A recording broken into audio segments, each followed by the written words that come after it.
So the Huawei P30 Pro has been a hot topic of conversation because there's a lot of things around the camera that people have been talking about. They're calling this one of the best cameras ever to be built into a smartphone. We're talking about things like 50 times zoom and some of the best night mode photography that you can find today. But the question is this smartphone the right phone for most people? So the form factors changed compared to last year. Essentially this year you're getting a bigger device, a bigger display, and with that it makes it a bit more unwieldy to hold in the hand. Now I'm okay with big phones, but I think they could have trimmed it down a bit more considering the Mate 20 Pro is pretty much the exact same size as the P30 Pro in terms of display. The other thing is the notch. They've toned it down this year.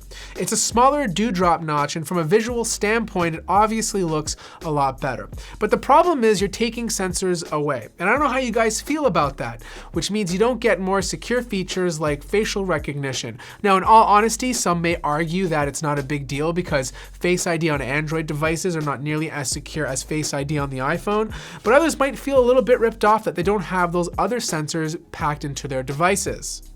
The fingerprint scanner has been solid. It's super fast to get into. I love the placement compared to last year's Mate 20 Pro. It's no longer in the middle of the screen and they've moved it down to a better location. Now, one thing that I don't like is the speaker setup. This is 2019. I don't care what company you are. If you're releasing a flagship device, there's no excuse why you should only have one speaker on the bottom these days.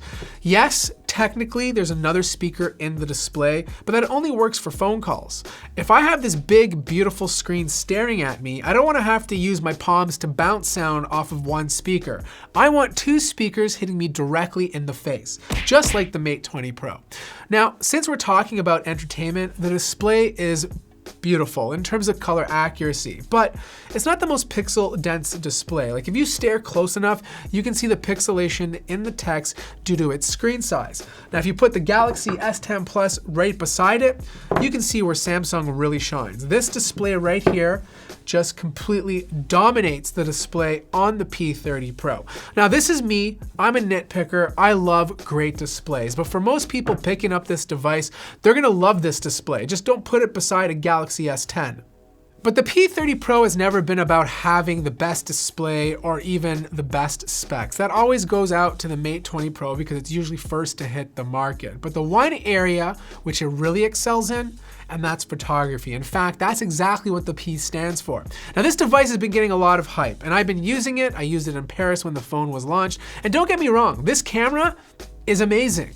But I don't think it's perfect. Daylight photography is actually kind of better on other devices. I find with the P30 Pro, it leans towards a reddish hue, and it kind of makes the images look unnatural, especially when you put it beside the Pixel 3. The two areas that it really excels in is zooming into an object and nighttime photography. The periscope lens on the bottom does a fantastic job. I'm able to creep people like it's nobody's business. But the question I ask myself is, how often am I going to use that? I never really used 2x zoom on my other devices. How often I'm going to use creep mode on this device? The other thing is nighttime photography. I think that's more important to me than having a zoom capable lens. Nighttime photography is really hard on smartphones, and I think today, as of right now, the P30 Pro does it the best. Now, when it comes to video, it doesn't do it that well. If you want better video, you got to go for the Galaxy S10 or even the iPhone XS. I still think Huawei has a lot of work to do there. And there's also a bit of rolling shutter when you're using the device to take video. But the biggest controversy today is taking pictures of the moon. When I was about to record this, I saw an article on Android Authority about how Huawei's AI detects the moon and puts it into moon mode. And what it does basically is it uses artificial intelligence to supplement the picture of the moon. Some people are okay with this. Like, I'm having a conversation over here with Ash Taylor and he says, I like it. My grandma's gonna like it. It gets to the moon, it gets to the point. But there's others out there who are saying, you know what? My dead grandma. Rest her soul. Others are saying, you know what, this is fake. They're basically taking an image from a database, supplementing it onto the picture you're taking it, essentially making this into a Snapchat filter. Now, I don't know how I feel about it yet. I gotta think about it a little bit more, but let me know what you guys think in the comments below. Now, since we're talking about the camera, I wanna talk about battery life, because if you're using this phone hard, you wanna know how long you're gonna make it. Well, I was easily getting 2 days of use with this device. Huawei has always been exceptional with their battery life. Same holds true with their previous devices, and no difference here. Great battery life, not a problem. But this comes at a cost.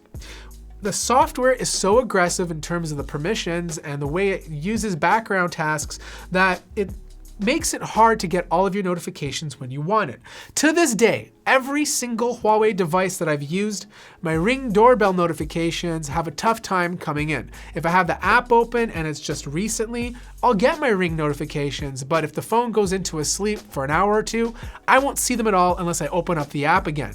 And this holds true for other apps that you don't use for a certain amount of time. Huawei is getting better with its software, but it still has a lot of work to fine-tune it to bring it up to stuff or snuff like other smartphone devices.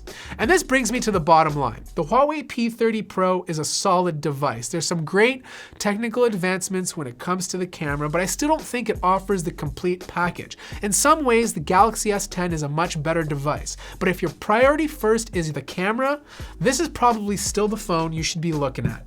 Anyways, this wraps up my review of the Huawei P30 Pro. Let me know your guys' thoughts in the comments below. Like the video if you liked it, subscribe if you haven't already, and I'll see you guys in the next video.